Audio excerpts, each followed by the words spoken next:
Think straight हमें यह बताती है कि अपने थॉट्स को बदलकर हम कैसे अपने जीवन को बेहतर बना सकते हैं। बुक के अकॉर्डिंग हमारे थॉट्स पर जितना नियंत्रण हम सोचते हैं उससे कहीं ज्यादा है। ये बुक उन सभी के लिए है जो अपने जीवन में बदलाव लाना चाहते हैं। इससे करियर, रिश्ते और हर चीज में सुधार हो सकता है। हेलो फ्रेंड्स, बुक इनसाइडर पर आप सभी का स्वागत है। आज हम बात करने वाले हैं थिंक स्ट्रेट बुक के बारे में, जिसको लिखा है दरियस फोरू ने। पॉइंट 1, थॉट्स की पावर। आपके थॉट्स आपके जीवन को कंट्रोल करने में अनबिलीवेबली पावरफुल होते हैं। वे न केवल आपके अप्रोच और इमोशंस को अफेक्ट करते हैं, बल्कि आपके थ्रू लिए जाने वाले डिसीजंस और आपके थ्रू एक्सपीरियंस की जाने वाली रियलिटी को भी बनाते हैं। हमारे थॉट्स दो तरीकों से हमारी रियलिटी को बनाते हैं। पहला, थ्रू न्यूरोप्लास्टिसिटी। हमारा ब्रेन लगातार बदल रहा है और नई इंफॉर्मेशन और एक्सपीरियंसेस के बेस पर खुद को नया बना रहा है। जब हम बार बार कुछ सोचते हैं तो हमारा ब्रेन उन थॉट्स के अकॉर्डिंग खुद को बनाता है। एग्जाम्पल के लिए, अगर आप लगातार अपने आप को बताते हैं कि आप किसी चीज में फेल हो जाएंगे, तो आपका ब्रेन रियल में सक्सेस के लिए जरूरी न्यूरोनल कनेक्शन बनाने की कम पॉसिबिलिटी रखता है। दूसरा, आपके टास्क को अफेक्ट करके आपके थॉट्स आपके टास्क को इंस्पायर करते हैं।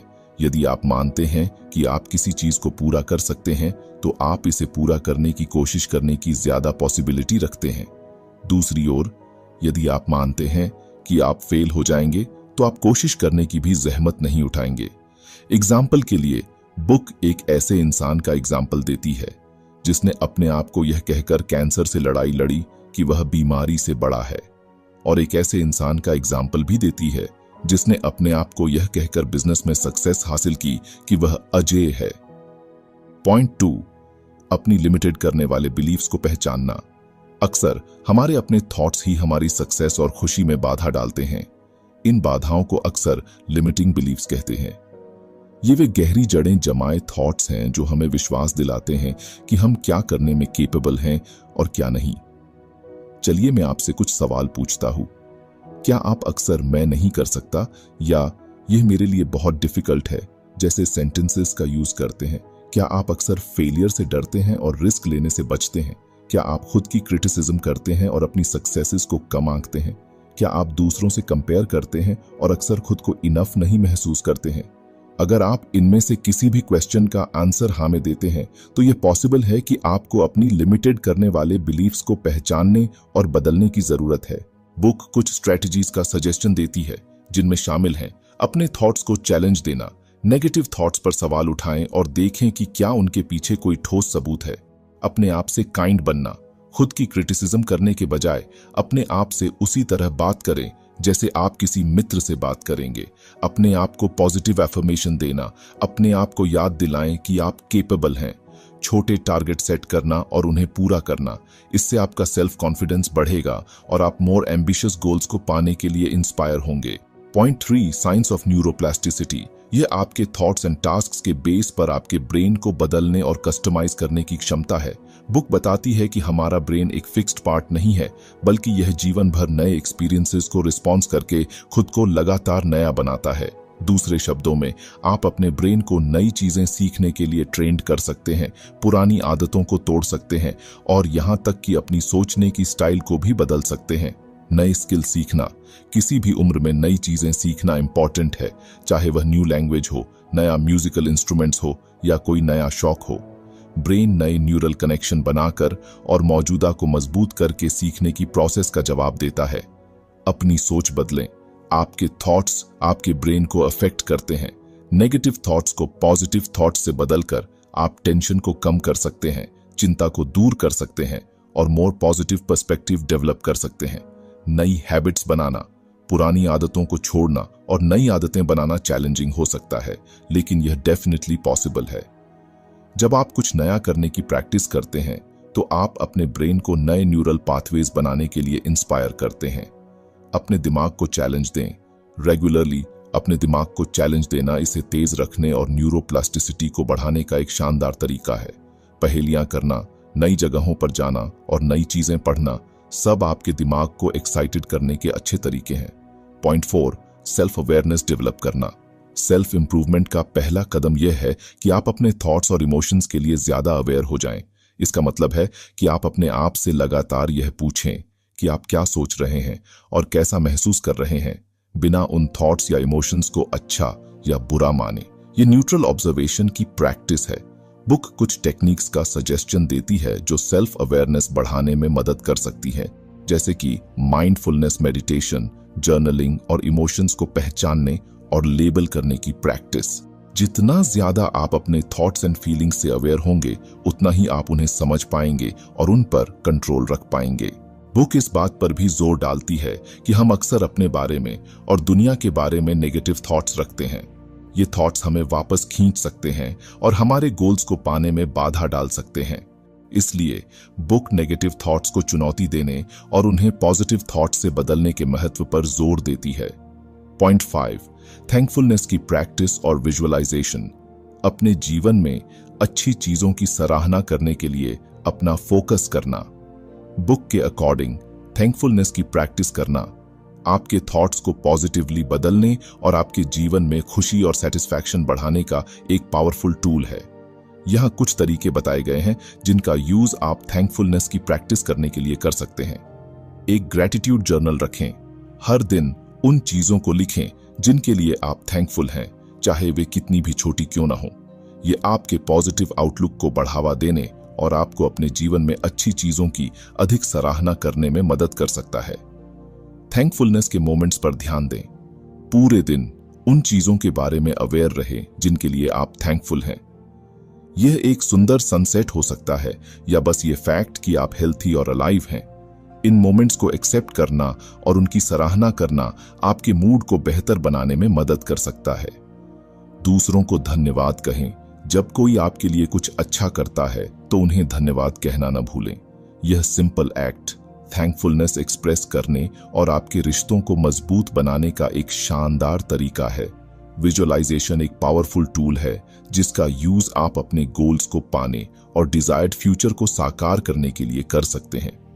ये इस तरह काम करता है, मनचाहा फ्यूचर की इमेजिनेशन करना। अपनी आंखें बंद करके या मेंटली ये इमेजिनेशन करें कि आप अपने गोल्स को पा चुके हैं। जितना हो सके ज्यादा से ज्यादा डिटेल्स के साथ इमेजिनेशन करें, जैसे आप कैसा महसूस कर रहे हैं, आप कहां हैं और आपके आसपास क्या हो रहा है। इमोशंस को जोड़ना।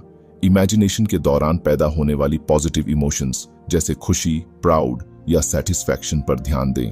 इन इमोशंस को अपने गोल्स को पाने की एज अ इंस्पिरेशन यूज करें। एक्शन के लिए इंस्पायर होना। अपनी इमेजिनेशन को हकीकत में बदलने के लिए ठोस कदम उठाएं। इमेजिनेशन से मिले गाइडेंस का यूज करके गोल सेट करें और उन तक पहुंचने के लिए स्ट्रेटजी बनाएं। Point 6, goal setting and achievement. अपने सपनों को हकीकत में बदलने के लिए क्लियर गोल सेट करना, रास्ते में आने वाली ऑब्स्टिकल्स को पार करना और खुद को लगातार इंस्पायर रखना बेहद जरूरी है। आइए इन 3 इंपॉर्टेंट पहलुओं को गहराई से समझते हैं। Clear goal setting. अगर आपको हमारी बुक समरी अच्छी लग रही है तो बुक इनसाइडर को सब्सक्राइब करना न भूलें। दोस्तों, अगर आपको हमारी वीडियो पसंद आती है और आप हमें सपोर्ट करना चाहते हैं तो आप हमारी मेंबरशिप खरीद सकते हैं। स्मार्ट प्रिंसिपल का पालन। गोल हमेशा स्मार्ट होने चाहिए, यानी स्पेसिफिक, मेजरेबल, अचीवेबल, रिलेवेंट और time bound. Separation of goal from Dzire. इच्छाएं अनक्लियर होती हैं जबकि गोल क्लियर और ठोस होते हैं। एग्जाम्पल के लिए, मैं फिट होना चाहता हूं एक इच्छा है, जबकि मैं अगले 3 महीनों में 5 किलो वजन कम करूंगा एक क्लियर गोल है। Written goals. अपने गोल्स को कागज पर लिखें और उन्हें ऐसी जगह रखें जहां आप उन्हें बार बार देख सकें। यह आपको इंस्पायर रहने और ट्रैक पर बने रहने में मदद करेगा। Overcoming obstacles. बाधाओं की पहचान। रास्ते में आने वाली चैलेंजेस और बाधाओं को पहले से पहचान लें, इससे आप उनके लिए पहले से ही तैयार रह सकते हैं। वर्क प्लान बनाना। हर बाधा से निपटने के लिए एक ठोस वर्क प्लान बनाएं। इसमें ऑल्टरनेटिव रूट्स और सॉल्यूशंस को भी शामिल करें। रेजिलियंस बनाए रखना। चीजें हमेशा प्लान के अकॉर्डिंग नहीं चलती। फ्लेक्सिबल रहें और सिचुएशन के अकॉर्डिंग अपने गोल्स और प्लान्स को वेल एडजस्ट करें। Staying motivated. छोटी छोटी जीत का जश्न मनाएं। अपने गोल्स के रास्ते में मिलने वाली छोटी छोटी सक्सेसेस का जश्न मनाएं। यह आपको आगे बढ़ने की इंस्पिरेशन देगा। पॉजिटिव सोच बनाए रखें। नेगेटिव थॉट्स से बचें और पॉजिटिव थिंकिंग अपनाएं। खुद पर और अपनी कैपेबिलिटीज पर विश्वास करें। मोटिवेशनल लोगों से जुड़े, ऐसे लोगों के साथ समय बिताएं जो आपको इंस्पायर करते हैं और पॉजिटिव एनर्जी देते हैं। एक सपोर्टिव कम्युनिटी बनाएं। Point 7, building relationships. Book think straight मजबूत और मीनिंगफुल रिलेशनशिप्स बनाने के इंपॉर्टेंस पर काफी जोर देती है। यह सिखाता है कि कैसे आप इफेक्टिव कम्युनिकेशन, पॉजिटिव आउटलुक और म्यूचुअल रिस्पेक्ट के से अपने रिलेशंस को मजबूत बना सकते हैं। इफेक्टिव कम्युनिकेशन, क्लियर और ईमानदार रहें, अपनी फीलिंग्स एंड थॉट्स को क्लियरली एक्सप्रेस करें, लेकिन साथ ही दूसरों की फीलिंग्स का भी रिस्पेक्ट करें। एक्टिवली सुनें, जब कोई आपसे बात कर रहा हो तो सिर्फ सुनने का नाटक न करें, बल्कि उनकी बातों को ध्यान से सुनें और समझने की कोशिश करें। बिना क्रिटिसिज्म के सिंपैथी दिखाएं, दूसरों की राय और इमोशंस को समझने की कोशिश करें, भले ही आप उनसे सहमत ना हो। पॉजिटिव बॉडी लैंग्वेज का यूज करें, आंख से कांटेक्ट बनाएं, खुले दिमाग से बात करें और पॉजिटिव बॉडी लैंग्वेज का यूज करें। रेजोल्यूशन ऑफ डिस्प्यूट्स, शांत रहें और प्रॉब्लम को समझने की कोशिश करें। गुस्से में आने के बजाय शांत रहें और प्रॉब्लम की जड़ तक पहुंचने की कोशिश करें। अपने और दूसरे के नजरिए से देखें, सिचुएशन को अपने और दूसरे इंसान के नजरिए से देखने की कोशिश करें।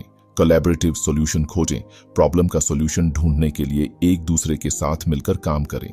समझौता करने और जरूरत पड़ने पर माफी मांगने के लिए तैयार रहें। माफी मांगने और क्षमा करने की पावर को समझें। गलती एक्सेप्ट करना और माफी मांगना रिलेशनशिप्स को मजबूत बनाने में इंपॉर्टेंट रोल निभाता है। साथ ही क्षमा करने की पावर भी रिश्तों को निखारने में मदद करती है। हेल्थी रिलेशनशिप्स को बढ़ावा देना, काइंड और हेल्पर बने, दूसरों की मदद करें और काइंड रहें। अपने पार्टनर या दोस्तों की तारीफ करें, उनकी सराहना करें और उन्हें बताएं कि आप उनकी कितनी कद्र करते हैं। साथ में समय बिताएं, अपने पार्टनर या दोस्तों के साथ क्वालिटी टाइम बिताएं और उन चीजों को करें जो आपको पसंद है। नई चीजें सीखें और एक साथ बढ़ें। साथ में नई चीजें सीखने और एक दूसरे को इंस्पायर करने की कोशिश करें। Point 8, productivity and time management. Book think straight productivity and time management को बेहतर बनाने के लिए कुछ इंपॉर्टेंट स्ट्रेटजीज का सजेशन देती है। Prioritising tasks. बुक इस बात पर जोर देती है कि आप अपने टास्क्स को उनकी इंपॉर्टेंस और टाइम लिमिट के अकॉर्डिंग प्रायोरिटी दें। सबसे इंपॉर्टेंट टास्क को पहले करें और कम इंपॉर्टेंट टास्क को बाद में टालें करें। ऑथर ABCD मेथड का सजेशन देता है, जहां A इंपॉर्टेंट और जरूरी टास्क जो टाले नहीं जा सकते, B इंपॉर्टेंट लेकिन जरूरी नहीं, जल्दी नहीं किए जा सकते, C कम इंपॉर्टेंट लेकिन जरूरी काम, D न तो इंपॉर्टेंट और न ही जरूरी काम। A टास्क्स को पहले करें, फिर B और अगर समय हो तो C। D टास्क को टालें या हटा दें। Eliminating distractions. बुक बताती है कि कैसे एक्सटर्नल एंड इंटरनल डिस्ट्रैक्शंस आपकी प्रोडक्टिविटी को कम कर सकते हैं। एक्सटर्नल डिस्ट्रैक्शंस में सोशल मीडिया, फोन नोटिफिकेशंस और शोर शामिल हैं। इंटरनल डिस्ट्रैक्शंस में चिंताएं, नेगेटिव थॉट्स एंड लेजीनेस शामिल हैं। बुक इन डिस्ट्रैक्शंस से बचने के तरीके सुझाती है, जैसे फोन को साइलेंट मोड में रखना या अलग रखना, सोशल मीडिया एप्स को ब्लॉक करना, शांत एनवायरनमेंट में काम करना, टू डू सूची बनाना और उस पर ध्यान देना, माइंडफुलनेस और ध्यान की प्रैक्टिस करना, वर्किंग एफिशिएंटली। बुक समय बचाने और ज्यादा हासिल करने के लिए इफिशिएंसी से काम करने के तरीके सिखाती है। इसमें शामिल हैं एक बार में एक ही काम करना और मल्टीटास्किंग से बचना, छोटे छोटे ब्रेक लेकर एनर्जी का लेवल बनाए रखना, ऑटोमेशन टूल्स और तकनीक का यूज करना, पार्किंसंस लॉ लागू करना जो कहता है कि किसी वर्क को पूरा करने में जितना समय आप सोचते हैं उससे कम समय लगता है। 2 मिनट रूल का यूज करना, जिसके अकॉर्डिंग अगर कोई वर्क 2 मिनट से कम समय में पूरा किया जा सकता है तो उसे तुरंत कर लें। अगर आपको हमारी बुक समरी अच्छी लग रही है तो बुक इनसाइडर को सब्सक्राइब करना न भूलें। इन स्ट्रेटजीज को अपनाकर आप अपनी प्रोडक्टिविटी बढ़ा सकते हैं, समय का बेहतर मैनेज कर सकते हैं और अपने गोल्स को तेजी से पा सकते हैं। बुक में दिए गए अदर सजेशंस में शामिल हैं रेगुलरली काम की रिव्यू करना और सुधार करना, छोटे गोल सेट करना और उन्हें मनाना, दूसरों से मदद लेना, पॉजिटिव रहना और ऑप्टिमिस्टिक होना। Point 9, financial management. बुक सीधे तौर पर फाइनेंशियल मैनेजमेंट पर फोकस नहीं है, लेकिन यह आपके फाइनेंशियल लाइफ को बेहतर बनाने में मदद करने वाले कुछ इंपॉर्टेंट प्रिंसिपल्स को बताती है। Making informed financial decisions, set goals, अपनी फाइनेंशियल सिचुएशन का असेसमेंट करें और clear measurable financial goals set करें। एग्जाम्पल के लिए, आप कर्ज चुकाना चाहते हैं, रिटायरमेंट के लिए बचत करना चाहते हैं या घर खरीदना चाहते हैं। अपने ऑप्शंस पर रिसर्च करें। इन्वेस्टमेंट्स, इंश्योरेंस, क्रेडिट कार्ड्स जैसे फाइनेंशियल प्रोडक्ट्स और सर्विसेज की कंपेयर करें ताकि आप अपने गोल्स को पाने के लिए बेस्ट ऑप्शन चुन सकें। अवॉइड इमोशंस, इमोशनल इंपल्स में डिसीजन लेने से बचें। लॉजिकल थिंकिंग का उपयोग करें और डिसीजन लेने से पहले सभी साइड्स पर विचार करें। कर्ज से उबरना, कर्ज का मैनेजमेंट करें, अपने कर्ज का ट्रैक रखें और ब्याज दरों और मिनिमम पेमेंट को कम करने के तरीकों की तलाश करें। प्लान बनाएं, कर्ज चुकाने के लिए एक ठोस प्लान बनाएं। इसमें अलावा पेमेंट्स करना, गैर जरूरी खर्चों में कटौती करना और एडिशनल इनकम सोर्स ढूंढना शामिल हो सकता है। हेल्प लें। यदि आप कॉन्फ्लिक्ट कर रहे हैं तो फाइनेंशियल एडवाइजर या डेट काउंसलर से सहायता लें। फाइनेंशियल गोल्स को पाना, सेविंग्स की आदत डालें, रेगुलरली बचत करने की आदत डालें, भले ही अमाउंट कम ही क्यों ना हो। समय के साथ आपकी सेविंग्स अमाउंट बढ़ती जाएगी। इन्वेस्टमेंट करें, अपने गोल्स को तेजी से पाने के लिए अपने बचत को विजडम से इन्वेस्टमेंट करें। वेरियस इन्वेस्टमेंट ऑप्शंस जैसे कि म्यूचुअल फंड्स, स्टॉक्स पर रिसर्च करें और अपने रिस्क टॉलरेंस के बेस पर इन्वेस्टमेंट करें। अपने खर्चों को ट्रैक करें, यह समझने के लिए कि आपका पैसा कहां जा रहा है। अपने खर्चों को ट्रैक करें। इससे आपको जरूरी खर्चों की पहचान करने और बचत करने के लिए और जगह खोजने में मदद मिल सकती है। सेल्फ अवेयरनेस, अपनी फाइनेंशियल आदतों और बिहेवियर्स के बारे में जागरूक रहें। जिम्मेदारी लें, अपने फाइनेंशियल डिसीजंस के लिए जिम्मेदारी लें और गलतियों से सीखें। लॉन्ग टर्म की अप्रोच रखें, क्विक प्रॉफिट के बजाय लॉन्ग टर्म फाइनेंशियल स्टेबिलिटी पर ध्यान दें। आपके ओवरऑल हेल्थ में आपका physical, mental and emotional wellbeing शामिल है। इन सभी एरियाज में हेल्थी हैबिट्स को अपनाकर आप अपना ओवरऑल हेल्थ बेहतर बना सकते हैं। स्ट्रेस मैनेजमेंट, अपने टेंशन्स को पहचानें। अपने टेंशन्स के सोर्सेज को समझने से उनसे निपटने के लिए बेहतर तरीके खोजने में मदद मिल सकती है। हेल्थी स्ट्रेस मैनेजमेंट टेक्निक्स की प्रैक्टिस करें। गहरी सांस लेना, meditation, yoga and exercise tension को कम करने में मदद कर सकते हैं। नींद में सुधार, एक रेगुलर स्लीप प्रोग्राम बनाएं और उसका पालन करें। हर रात लगभग एक ही समय पर सोने और जागने की कोशिश करें। सोने से पहले कंफर्टेबल रूटीन बनाएं। हॉट बाथ करना, पढ़ना या लिसनिंग टू लाइट म्यूजिक आपको सोने के लिए तैयार करने में मदद कर सकता है। अपने सोने के माहौल को आरामदायक बनाएं। मेक श्योर कि आपका bedroom dark, quiet and cold है। कैफीन एंड अल्कोहल का इंटेक लिमिटेड करें। ये सब्सटेंस आपकी स्लीप को इंटरप्टेड कर सकते हैं। फिजिकल एंड मेंटल हेल्थ को बढ़ावा देना। ईट हेल्थी फूड, एक बैलेंस्ड डाइट आपके फिजिकल एंड मेंटल हेल्थ का सपोर्ट कर सकता है। Do regular exercise. एक्सरसाइज आपके फिजिकल एंड मेंटल हेल्थ के लिए कई फायदे देता है। अपने सोशल सर्कल से जुड़े रहे। मजबूत सोशल रिलेशंस आपके फिजिकल एंड मेंटल हेल्थ के लिए इंपॉर्टेंट है। अपनी इमोशंस को एक्सप्रेस करें। अपनी इमोशंस को दबाने के बजाय उन्हें हेल्थी तरीकों से एक्सप्रेस करना इंपॉर्टेंट है। तो फ्रेंड्स, ये थी हमारी आज की बुक समरी। आपको कैसी लगी कमेंट करके जरूर बताएं और धन्यवाद आपका समरी एंड तक सुनने के लिए।